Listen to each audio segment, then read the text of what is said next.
Proportional Response, Book 1. Chapter 21, Part 9, Standoffs. Imaso tamped down, hard, on an urge to growl at the image on the main screen of the Ruxa captain. No doubt someone on the other end would pick up the sound, and he didn't want that sort of complication, for himself or his captain. He watched as the human captain of his own vessel leaned forward menacingly and, very pointedly, did not glance over at him. The human did, however, give a hand signal for lock weapons, hold fire. Imaso gleefully punched in the new firing solution and targeted the Ruxa ship. He listened intently as his captain finally spoke with a hard, cold voice. "What sort of unfortunate action do you think you can take, Captain? I outmass you, I outgun you, and I can disable you without even the slightest alteration in my course." Imaso had to hand it to the opposing captain. If he'd been the target of that little tirade, his whiskers would have quivered enough to use them as a fan.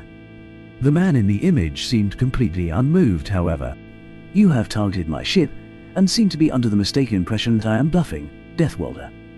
Our entire conversation is being broadcast via QCOM to Council Space Command, and recorded. If you fire upon me, you will be breaching the rules of engagement for this war, and will face the consequences, whether my crew and I survive or not. Now, I will give you exactly 15 seconds to break targeting on both myself and the fleeing vessel, and drop out of FTL. If you do not comply, I will be formally placing you under arrest. You have 10 seconds remaining, Captain." The captain motioned for comms to cut the link. As soon as the Ruxa disappeared, new orders came from a voice tight as a drum. "Gunner, cease all target and stand down weapons. Helm, kill the Singularity and bring us out of FTL, then plot the shortest course out of Gorful space." Comms looked up at him. "Captain, the Council ship is demanding that you re-establish." The captain stood and cut the comms officer off with a wave of his hand. "That damned cat has my answer, and he can't claim we missed his time limit. Ignore him unless he tries to use Council authority to force the connection, then tell him what I just said, and then tell him to buzz off." The captain then looked at the first officer. "Get us out of here. I will be in my cabin working on the report for this." The captain made a vague, disgusted-looking gesture at the plot. "Farce. Comms, I'm going to want a direct line to Allied Command as soon as you can get through to a flag officer. If anyone gives you any flack about passing you up the chain of command, tell them your code phrase is Black Eye." The captain then strode off the bridge without looking back, mumbling under his breath about intel, stupid orders, no sense, and no way to run a war. Fnth Onsa had never killed a non-voter in anger, but she stood there and seriously considered it as the male, who was twice her size, in charge of the local resistance cell, tried to stare her down. It took a lot of effort to keep her claws sheathed as she held eye contact. Stupid Mendesh and his stupid speeches and his stupid revolution. Just point me at some voters and let me break them. All this teaching tactics and weapons training and crap. I guess I'm not cut out for it after all.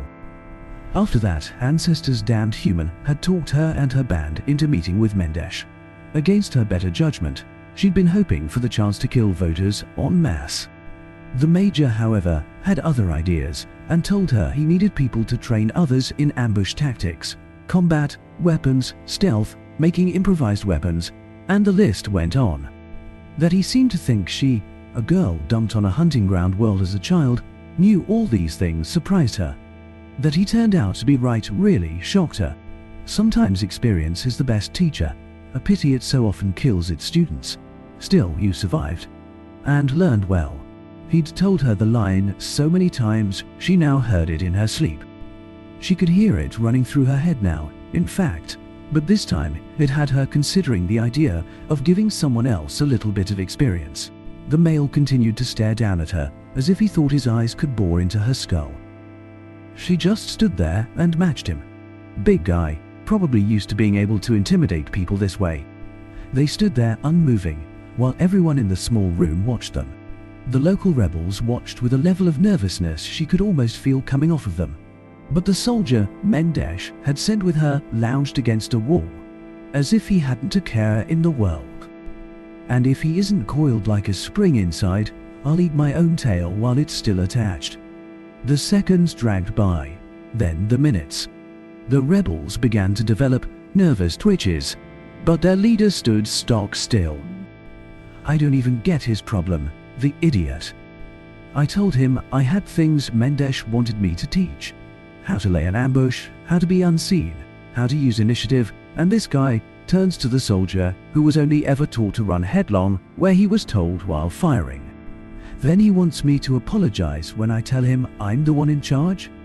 The male finally threw up a hand in a gesture of disgusted dismissal and turned to his rebels.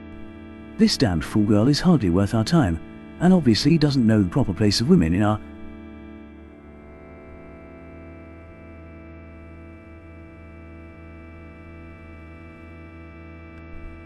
The man made the most satisfying sound when he felt her claws press against the tender flesh of his throat, even before the rest of her weight landed on his back.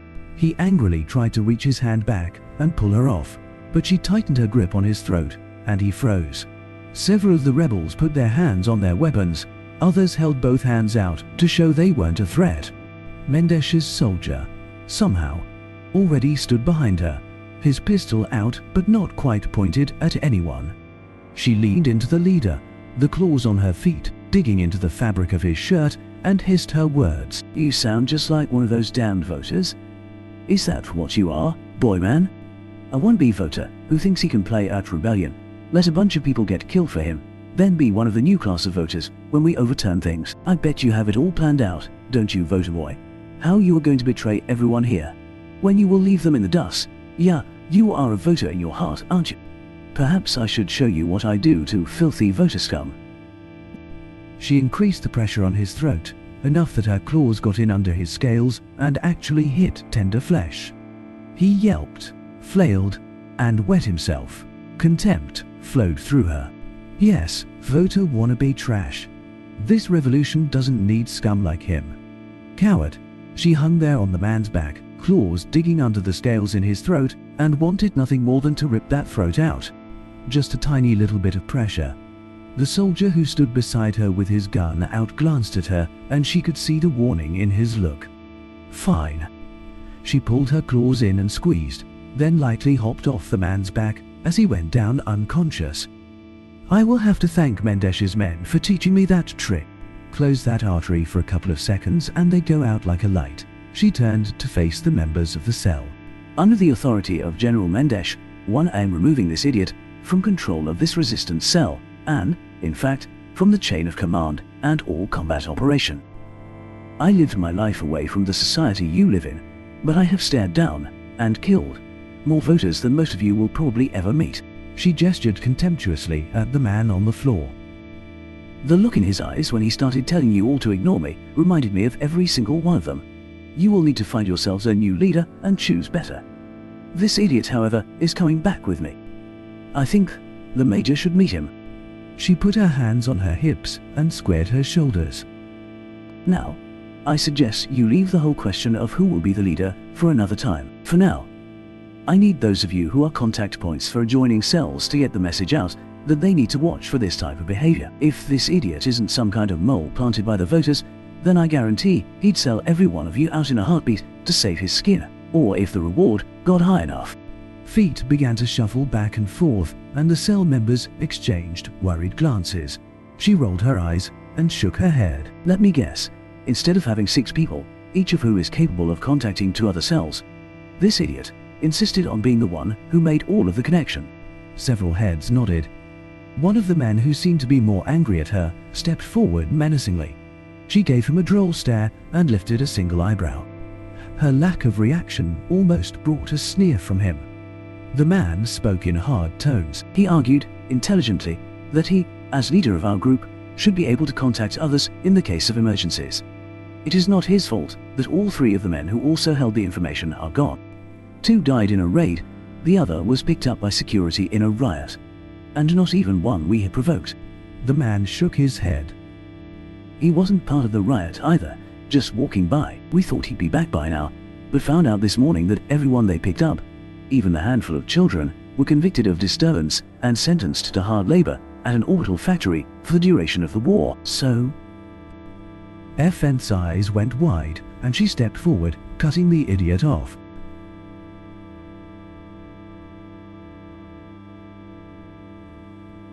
How long ago was this? Have you confirmed that the man went to the space station? Have you sent the information about him up the chain? Who were his two contacts?